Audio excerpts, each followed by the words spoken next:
Bonjour, je me prénomme Didier, je suis belge et je suis ici pour témoigner de l'euthanasie de mon épouse que je raconte dans un livre qui s'intitule « Le passage ».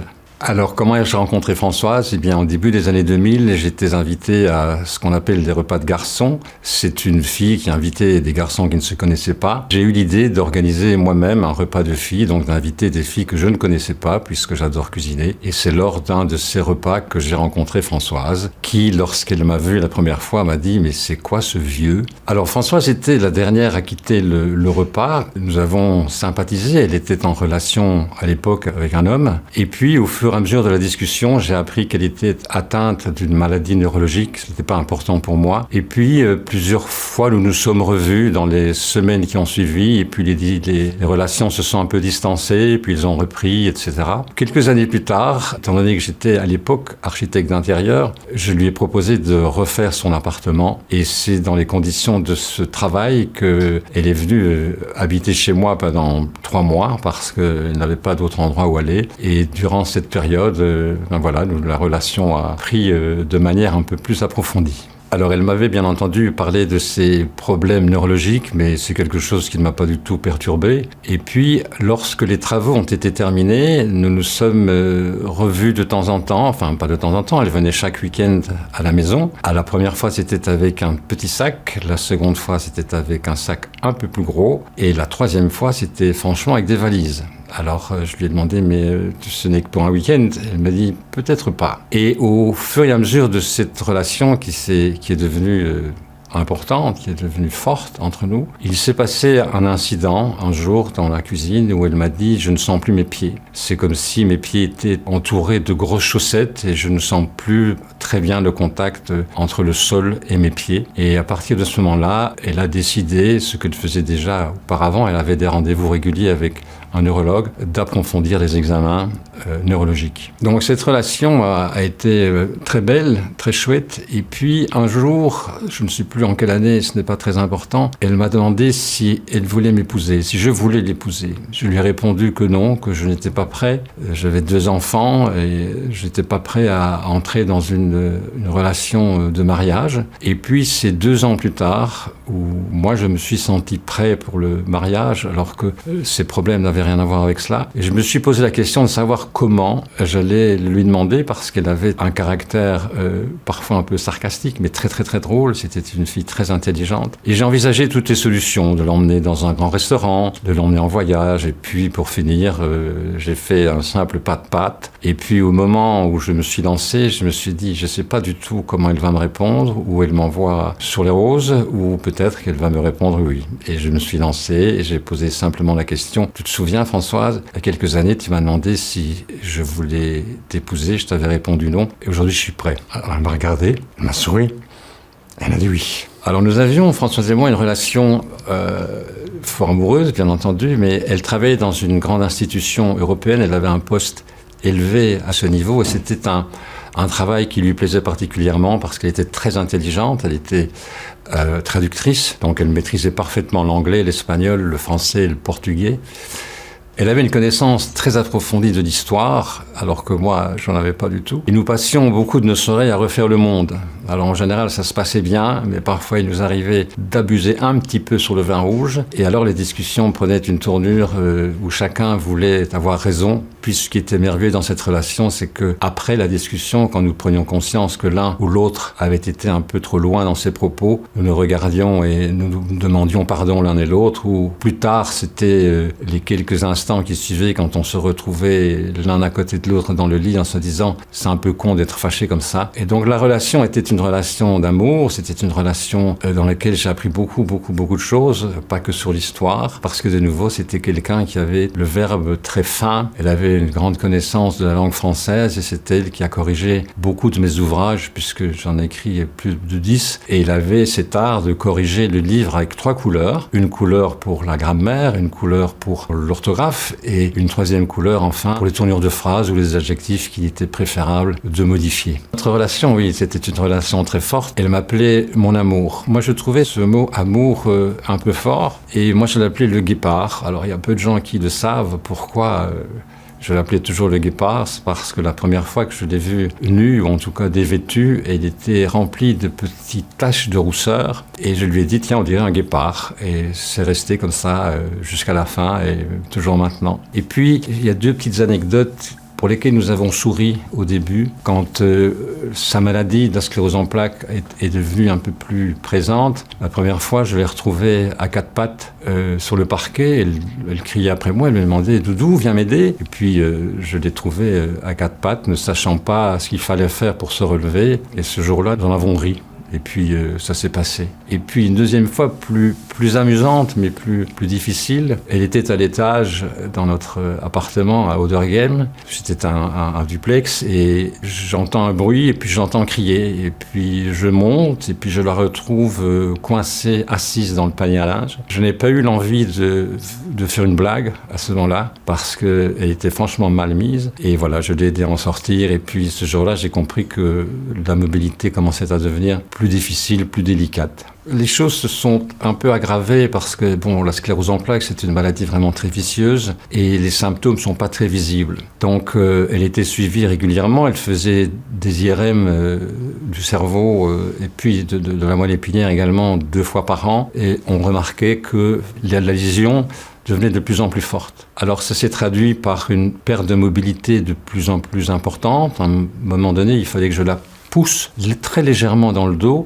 pour qu'elle puisse se remettre à marcher, un petit peu comme un pantin, une marionnette qu'il faut remonter dans le dos, et puis une fois que c'est remonté, ça repart. Et elle me disait souvent, dis-moi ce qu'il faut faire. Ça, c'est venu par après, mais il fallait donner une petite tape. Alors, la suite, c'était l'achat d'une canne où elle avait vraiment besoin d'une canne parce que de nouveau, la sclérose en plaques, comme c'est une maladie qui n'est pas, les symptômes ne sont pas très visibles, la personne qui se déplace, qui perd la mobilité, donne l'impression qu'elle a bu. C'est une image qu'elle ne voulait pas avoir, tandis que lorsqu'on se promène avec une canne, la perte de mobilité est justifiée. Ensuite, c'était l'étape suivante où elle continuait toujours là à travailler. C'était l'achat d'un scooter à 4 roues qui lui permettait de rejoindre l'appartement jusqu'à l'institution européenne par un petit chemin extraordinaire. Et puis un jour, je reçois un coup de téléphone de l'institution me disant qu'elle n'a pas pu monter sur le scooter. Et là, je vais bien entendu la rechercher. Je démonte le scooter, je le mets dans la voiture. Et puis là, les examens au niveau de l'institution européenne et du corps médical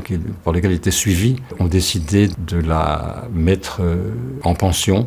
Donc elle avait 55 ans. Elle a été mise en pension parce qu'elle n'était plus capable de travailler. Elle n'avait plus de réaction. Je veux dire, au niveau de la mobilité, ça devenait difficile. Et puis surtout, elle n'avait plus l'intelligence nécessaire ou les réactions, l'intelligence nécessaire pour assumer son travail. Alors d'abord, ça a été, comme je l'ai dit, la perte de la sensibilité au niveau des pieds. Et puis cette perte est venue dans d'autres endroits du corps. Elle est venue dans les mains. Elle avait les mains très endormies, un peu comme on peut avoir des picotements dans les mains. Et puis ça a été des douleurs au niveau du torse. Elle avait des brûlures au niveau du torse. Et puis la sensation d'après, c'était comme si le corps était plongé dans un bain d'eau glacée. Puis ce sont les lèvres qui se sont endormies. Et puis ça devenait de plus en plus difficile de marcher. Ça devenait pour elle un gros problème. Et lorsque nous sortions, par exemple, dans des restaurants ou dans des centres commerciaux, elle était de plus en plus sensible aux stimuli comme la lumière ou le bruit. Et à la fin, beaucoup plus tard, on sortait avec des lunettes de soleil et avec un casque audio sur la tête pour nous rendre simplement à l'hôpital parce que même là, les stimuli devenaient trop forts. Françoise avait une peur atroce, c'était celle d'être enfermée dans son propre corps. Elle avait vu, du temps de son adolescence, une pièce au théâtre où il y avait un personnage principal qui était bloqué dans son lit, qui ne pouvait plus bouger, prisonnier de son corps. Et puis à la fin de la pièce, ce personnage se lève et bien entendu vient saluer le public. Et ça l'avait fortement marqué. Et cette idée d'être prisonnier dans son corps, ce qu'on appelle en anglais le stiff person syndrome, qui est celui d'être vraiment totalement prisonnier, l'a beaucoup marqué. Et elle m'avait toujours dit que, étant donné ses problèmes neurologiques, elle ne voudrait jamais subir ça. Et lorsque la maladie a été un peu plus visible, je veux dire un peu plus perceptible à son niveau, elle a décidé de s'inscrire à la DMD, qui est l'association du droit de mourir dans la dignité, qui requiert, entre autres, les signatures de 2 autres personnes. Moi, je ne pouvais bien entendu pas signer, étant donné que j'étais son époux. Un petit peu plus tard, lorsque la maladie est devenue de plus en plus présente et que son corps corps devenait de plus en plus raide, je vais dire, le sujet de l'euthanasie a été abordé. C'est un sujet qui ne m'a pas gêné. Nous avons au départ commencé à en parler calmement, tous les deux. Des mois plus tard et des années plus tard, lorsque le corps ne suivait plus et qu'elle avait surtout des douleurs extrêmement importantes, le problème de l'euthanasie a refait surface. Et à chaque fois, je n'en parlais que lorsque elle en parlait. Il faut dire que par rapport à elle, j'ai une croyance énorme dans la vie après la vie. Elle, pas du tout. Elle était athée pour devenir agnostique et je lui disais, tu sais, c'est plus difficile probablement pour toi, qui ne crois en rien, que pour moi qui crois dans l'après-vie. Mais de toute façon, il n'y a que deux choses possibles. Ou il y a quelque chose, et ça ne peut pas être mauvais, alors il ne faut pas s'inquiéter. Ou il n'y a rien, alors il ne faut de toute façon pas s'inquiéter non plus. Peu de temps après, les souffrances devenant à chaque fois de plus en plus importantes, elle a souhaité s'engager dans un document par lequel elle souhaite ne pas avoir d'acharnement thérapeutique dans le cas où il arriverait quelque chose et qu'elle ne serait plus consciente. Donc de nouveau, ce document est signé par 2 autres personnes. Moi, je ne peux bien entendu pas le signer. Ensuite, en 2018, je pense, là, son corps devient de plus en plus délicat, difficile. Les douleurs deviennent de plus en plus fréquentes, longues et intenses. Et elle décide de contacter un grand professeur à Bruxelles, de manière à parler de l'euthanasie et surtout de pouvoir savoir si son dossier peut être validé pour obtenir l'euthanasie. Il faut savoir que la sclérose en plaques n'est pas reconnue comme une maladie mortelle et donc il faut que le dossier soit validé. Il faut pour cela que différents médecins et psychiatres l'examinent de sorte à donner leur avis sur la validité ou non de la demande que Françoise voulait faire. Les crises très très importantes de douleur ont commencé en fin 2018, début 2019, juste au moment de la première pandémie. Et là, elle n'avait comme antalgique que du Nurofen, donc quelque chose qui n'a absolument aucun effet. Et ces crises étaient très importantes. Elle avait, imaginez-vous, un corps qui tout à coup se raidit complètement comme une barre de fer dans un lit. L'épaule se déboîte, les os craquent, il y a des crises d'étouffement également. Et là, nous décidons d'agir et de faire quelque chose. Et le neurologue ne sachant rien faire, nous allons voir le médecin du département de la douleur à Bruxelles qui, lui, nous dit, voilà, moi je suis comme un magicien, on essaie des choses, si ça fonctionne, ça fonctionne, si ça fonctionne pas, ça fonctionne pas. Ce qui est important, c'est de réduire la douleur. Et là, ce sont des opioïdes extrêmement puissants où elle doit promettre à ce médecin de ne pas avaler la boîte pour ne pas se suicider. Elle le promet, d'ailleurs, elle ne comptait pas faire ça. Et d'une posologie très faible, elle terminera avec une posologie beaucoup trop haute parce que même ces opioïdes ne vont pas arriver à diminuer les crises et c'est ce qui fera qu'elle terminera son choix en disant « cette fois-ci c'est terminé, je veux être euthanasiée ». Pendant la première crise de Covid, je reçois un coup de téléphone disant que le médecin spécialisé dans l'euthanasie n'exerce plus. La personne me propose un autre médecin. Et je téléphone à ce médecin d'un grand hôpital universitaire bruxellois qui nous dit, voilà, il faut que Françoise vienne passer 3 jours ici pour être examinée par différents médecins. Le problème, c'est que, étant donné que nous sommes en plein Covid, vous ne pourrez pas assister, vous ne pourrez pas rester. Vous pouvez déposer Françoise et venir la rechercher 3 jours plus tard. Ce que Françoise, bien entendu, n'accepte pas. Et nous décidons de passer encore plusieurs mois chez nous avec ces opioïdes et avec des crises qui continuent à s'intensifier malgré les antalgiques. Nous finissons par obtenir un rendez-vous parce que ce médecin que je ne connaissais absolument pas prend des nouvelles, nous téléphone et c'est au mois d'avril, je pense en 2022, que nous pouvons obtenir un rendez-vous à cet hôpital dans les soins palliatifs et je conduis donc Françoise pour 3 jours d'examen dans cet hôpital où là je peux rester, je reste toute la journée et je rentre simplement le soir à la maison et puis elle doit absolument signer un papier parce que la demande d'euthanasie ne pourra être validée qu'à partir du moment où elle écrit elle-même, noir sur blanc, son désir d'être euthanasiée. Alors ça va tenir en 5 lignes, il y a la vie, il y a la mort et il y a la souffrance entre les deux. Et puis elle signe, elle date, elle signe et je donne cette lettre au médecin et c'est à ce moment-là que la procédure d'examen peut commencer et qui va durer 3 jours. Ensuite, au bout des 3 jours, lorsque je reviens le matin, je la trouve en pleurs sur le lit. Mais ce n'est pas des pleurs de tristesse, ce sont des pleurs de joie. Où elle me dit, amour, ma demande a été acceptée. Je peux être enfin euthanasié quand je le souhaite. Nous rencontrons un médecin au bout du 3e jour qui nous dit, voilà, il faut un délai de 30 jours pour que votre demande puisse être mise à exécution. Mais vous n'êtes absolument pas obligé de 30 jours. Ça peut être dans 1 an, ça peut être dans 3 ans, dans 6 mois, dans 10 ans. Ça n'a aucune espèce d'importance. Votre demande étant acceptée, vous pouvez la mettre à exécution quand vous le souhaitez. Alors elle m'avait toujours dit, parce qu'elle avait une amie qui avait fait la même demande, et qu'il y a une grande différence entre faire la demande et quand la demande est acceptée. C'est un petit peu comme si vous avez une arme sur la table et tout à coup cette arme elle est chargée et vous pouvez appuyer sur la détente quand vous voulez. Donc c'est encore une étape psychologique plus importante. Elle était très soulagée et moi je dois dire que j'étais soulagé que son désir le plus profond, le plus intime, soit accepté. Donc il nous restait 30 jours, mais nous ne le savions bien entendu pas. 30 jours, c'est 4 semaines, et puis c'est la dernière semaine, et puis c'est le dernier lundi, c'est le dernier mardi, c'est le dernier mercredi, c'est le dernier de chaque chose. Et nous en prenions conscience, mais nous n'avions pas envie de le dire à l'autre. Ça se disait dans les yeux, ça se disait dans les regards, et puis ça se disait quand même aussi dans les crises qui n'arrêtaient pas, et qui devenaient tout de même qui avait pris une fréquence de 2 par jour. Et puis le fin juin, mi-juin, elle m'a dit, amour, cette fois-ci c'est fini, je veux plus, je veux que tu téléphones à l'hôpital. Et je lui ai dit, mon petit loup, il faut 30 jours. J'ai tout de même téléphoné à l'hôpital, il fallait qu'un lit se libère. Et là, l'équipe de soins palliatifs, qui est extraordinaire, m'a dit, écoutez, il faut qu'elle vienne 1 semaine, 5 jours avant, de sorte à ce qu'il y ait un lien un lien humain qui puisse se créer entre l'équipe qui va pratiquer l'euthanasie et elle. J'ai trouvé ça très humain parce que pratiquer ce geste est quelque chose qui doit être extrêmement difficile pour un médecin. Un médecin, ça a la charge de vie, ça a la charge de donner la vie, ça a la charge de soulager. Ça n'a malheureusement pas la charge de guérir, de soigner, oui. Et puis cette semaine a été extraordinaire parce qu'il y avait une empathie incroyable de la part de ces infirmiers, de ces infirmières. Rendez-vous compte, il y a 8 chambres et il y a 12 infirmiers ou infirmières. Donc ça fait beaucoup. Et donc tous ces gens sont aux petits soins avec vous parce qu'ils savent aussi très bien que c'est probablement les derniers moments et les derniers jours. Nous sommes rentrés de l'hôpital avec cette demande validée. Bien sûr, nous avons commencé à parler très franchement, l'un et l'autre, sans tabou, en toute franchise, et d'aborder les problèmes matériels qui allaient se présenter, c'est-à-dire une entreprise de pompes funèbres, les funérailles, qui il fallait contacter. Nous étions fin juin, donc elle souhaitait faire ça début juillet, donc elle disait qu'il y aurait personne, que tout le monde était en vacances et que ça servait pas à grand-chose de faire tout un tralala. Alors moi, j'ai pris ça en main et puis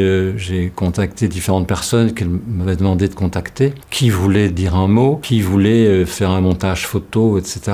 Et puis j'ai trouvé une entreprise de pompes funèbres absolument merveilleuse où je lui ai demandé que veux-tu comme cercueil, parce qu'il fallait tout de même aborder ce problème-là. Elle m'a dit je veux pas de cercueil en bois foncé avec des poignées en or, etc. J'ai horreur de ça. Et puis j'ai trouvé un couffin. Donc c'était imaginez-vous un couffin pour bébé, mais c'est le même, il fait 2 mètres de long sur 50 cm de haut, c'est tout en osier, avec des poignées en corde. Et lorsque j'ai vu ce couffin, j'ai dit c'est extraordinaire, c'est vraiment ça qu'il faut. En plus, il était frais, il sentait le rotin. Et j'ai pris une photo de cela, puisque nous l'avons choisi ensemble. Je l'ai montré à Françoise, qui m'a dit amour, c'est absolument ça que je veux, c'est parfait, ce serait vraiment parfait. Et je lui ai dit mais un couffin, c'est pas la mort, un couffin, c'est la naissance.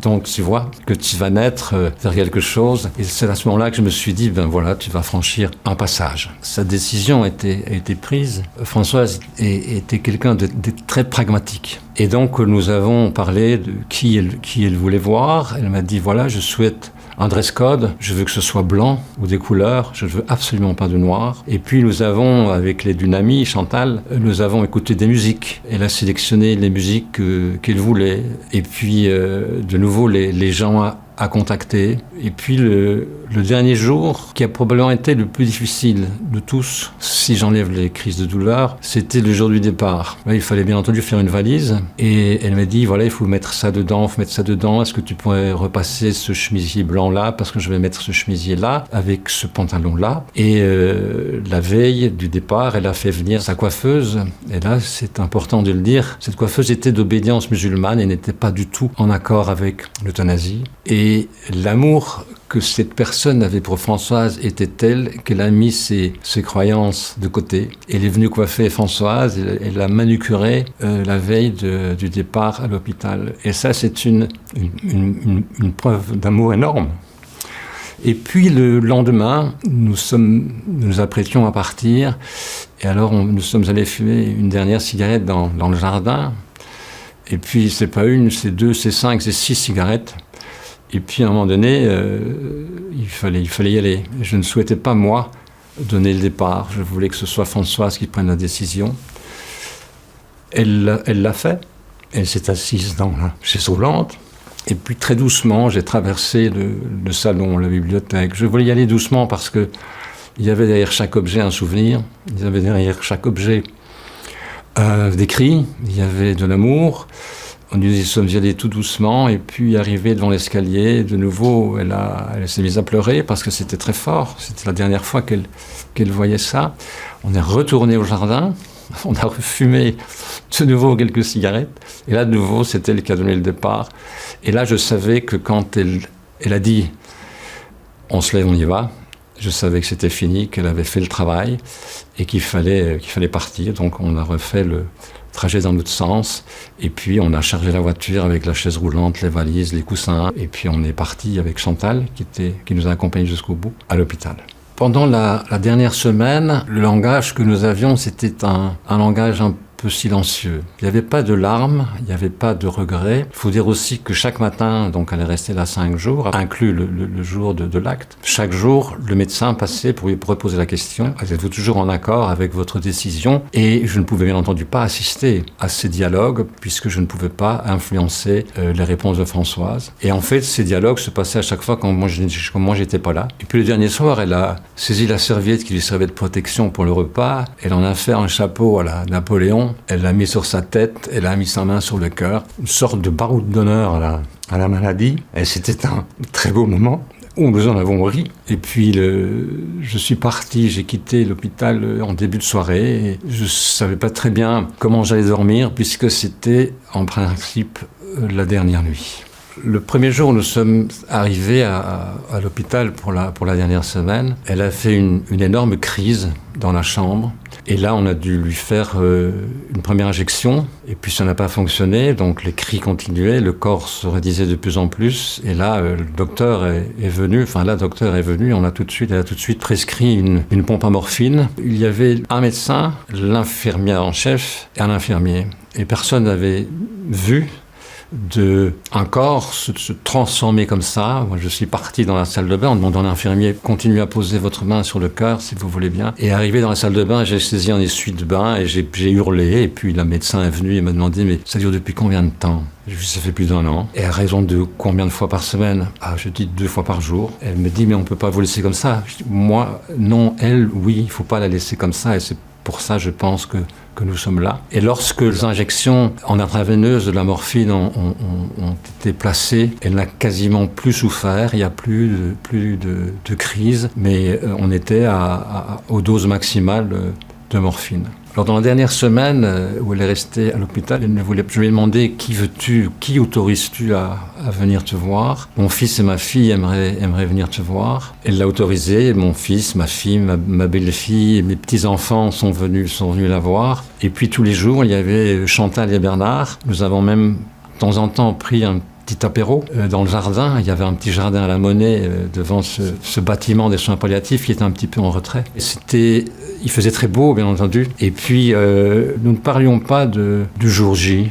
Nous parlions des choses de la vie. Elle était aussi assez fatiguée, donc elle était très assommée par ce qu'elle prenait, mais toujours parfaitement lucide. Elle ne voulait pas montrer sa tristesse. En fait, ce qui est très amusant, c'est que dans ces cas-là, c'est celui qui va partir, qui soulage ceux qui restent. Ça, c'est incroyable de voir la force qu'elle avait de dire c'est pas grave, c'est rien, alors qu'elle ne croyait pas, elle ne croyait en rien. Et c'est elle qui les consolait. Et les gens, le peu de personnes qui sont venues, ont eu aussi la décence de ne pas pleurer dans la chambre, mais de le faire dans le couloir. Ça, c'était mieux. Le dernier soir, donc ce soir de ce chapeau napoléonien, je rentre à la maison et je lui écris un texte sur WhatsApp. Texte que je ne suis pas capable de dire, mais qui est écrit dans le livre. Et le lendemain, à 7h05, je reçois une réponse. Je ne peux pas dire non plus, c'est trop fort. Et c'est aussi écrit dans le livre. Et puis, je suis là vers 8h30 avec Chantal. 8h30, 9h, je ne sais plus. Et puis, le docteur passe une dernière fois pour dire, voilà, nous ferons, si vous le souhaitez toujours, nous procéderons à l'euthanasie vers 10h20. 10h20, le docteur, son assistante, une autre docteure, une infirmière et l'infirmière en chef entrent dans la chambre. Et là, elle me demande que tout le monde sorte. Il n'y avait que Chantal, Bernard et ma fille, et que je sois le seul à rester près d'elle. Elle rappelle au médecin de lui donner une injection de barbiturique très forte parce qu'elle prend tellement de somnifères qu'elle a un corps qui résiste à ça. Et puis, il lui faudra 3 injections de barbiturique pour l'endormir. Et pendant ce temps, je me penche sur elle et je lui raconte une histoire. Je lui raconte une histoire pour capturer son attention, une histoire que j'invente à ce moment-là. Les mots me viennent, je ne suis plus dans la chambre, je suis avec elle, la main sur le cœur. Et puis elle s'endort une fois, elle se réveille, elle s'endort, ça mettra 3 fois. Et puis elle commence à ronfler très fort. La médecin me dit c'est bon signe, c'est normal. Et puis je regarde la médecin, elle me regarde, elle baisse les paupières pour donner l'ordre à l'infirmière en chef d'injecter le produit létal. Et là, ça dure peu de temps. Et puis, je continue mon histoire. Et soudain, j'entends un « OK », un peu comme un interrupteur qui fait clic quand on éteint la lumière. Et là, je sais que c'est fini. On lui injectera une 3e dose de curare qui va paralyser l'ensemble des muscles, notamment du diaphragme, du cœur. Et là, je suis toujours à lui raconter la fin de l'histoire. Et puis, je regarde le dessus du plafond, parce que je lui avais dit, tu verras quand tu vas partir, tu vas sortir de ton corps et tu vas te voir et tu me verras. Alors, je regardais vers le coin du plafond, j'ai fait un petit clin d'œil pour me dire, voilà, tu as franchi le passage, c'est fait. J'espère qu'on se reverra, que tu verras de temps en temps me voir. Si je suis assez ouvert et disponible pour ça. Et puis le corps a commencé un petit peu à changer de couleur. Le médecin a pris son stéthoscope et puis a ouvert les yeux. Je ne voulais pas voir ça. Et puis j'ai donné un dernier baiser. Et ça, j'étais un peu surpris parce que j'avais toujours été surpris de voir que quand on embrassait un mort dans un film, je dis je ne pourrais jamais faire ça. Et en fin de compte, ça a été peut-être le plus beau baiser que je lui ai donné. Ensuite, Chantal, Bernard, ma fille et moi, on a assez rapidement fait les bagages. Mais il y a une petite anecdote, c'est que dans le petit jardin, il y avait un très vieux rosier. Et Amandine a touché le rosier. Et à ce moment-là, il y a plein de pétales de rose qui sont tombés dans ses mains. Et lorsque nous en avons parlé ensemble après, ça coïncidait avec l'exact moment où Françoise est partie. Et elles sont venues, Chantal et ma fille, avec ces pétales de rose qu'elles ont disséminés sur le corps, sur le chemisier blanc de Françoise. C'est très joli. Donc nous avons refait les bagages et puis on est rentré à la maison. La seule chose qui manquait, il y avait la chaise roulante, il y avait les coussins, il y avait juste Françoise qui n'était pas dans la voiture. Puis nous sommes rentrés, j'ai donné un coup de téléphone à l'entreprise de pompes funèbres pour leur dire, voilà, c'est fait. Les funérailles auront lieu samedi de la semaine suivante. Nous avons organisé des jours de veillée. Et puis est arrivé quelque chose d'un peu particulier. Je pense que c'est le 2e ou le 3e jour. Je ne sais pas si c'est un rêve, mais je vais le raconter. Je suis devant l'armoire de la cuisine et je prends une tasse et je sens que quelqu'un me regarde. Vous savez, cette sensation qu'on a parfois d'être observé. Et je tourne la tête à droite et je vois Françoise qui est adossée dans l'encoignure de la porte avec la robe de son mariage, de notre mariage. Et elle me regarde en souriant, comme pour dire tu m'as pas vu, hein. Et je la regarde et je dis mais c'est pas possible, tu es morte. Et elle me regarde avec son petit air coquin, elle me dit et alors qu'est-ce que ça peut faire? Et je suis pris je rêve ou c'est pas possible, elle est décédée, je peux pas la voir. Et je me dirige vers elle, je la prends dans mes bras et au moment où je veux l'embrasser, le rêve s'arrête. Elle s'évanouit comme de la vapeur d'eau. Je pense que je me suis réveillé, je dis non, je veux pas que ce rêve s'arrête, je veux que ça continue, Et c'était quelque chose de très beau, ça restera un très très très beau souvenir parce que je suis persuadé, moi, qu'il ne s'agissait pas du tout d'un rêve. Ensuite, les veillées ont eu lieu, il y a eu très peu de monde qui est venu parce que tout le monde était en vacances.